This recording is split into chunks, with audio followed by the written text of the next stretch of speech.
Häzir öwürler Serdar. Hökman öwürläý meni.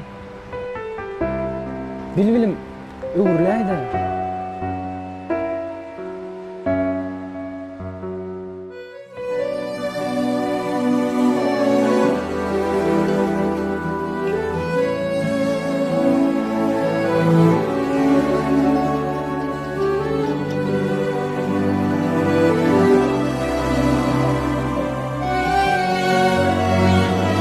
Dünyaveli.com Ovaz Teme.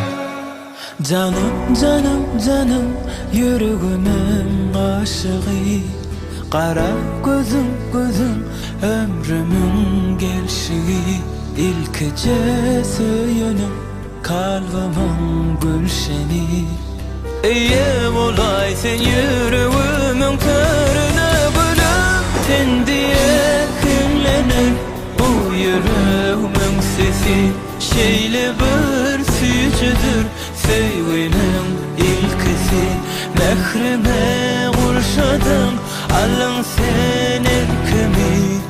Eye olay sen yüreğimin körüne bölüp,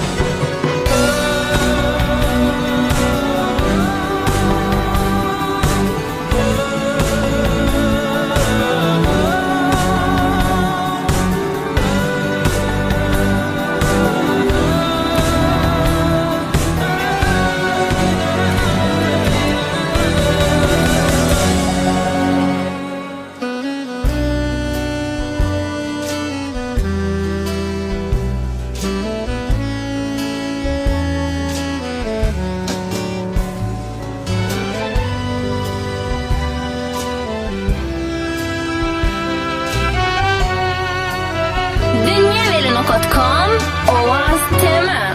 duşum sana söymeyi senden öğrendim. Her sözüne yalvarıp baltımı seninle gördüm. Sen dünyana yola düştün, ayda dönmeden. Yar yıkıtıp mehribanım senden bildim. Oylanım ömrümün dene sensin sevgisi.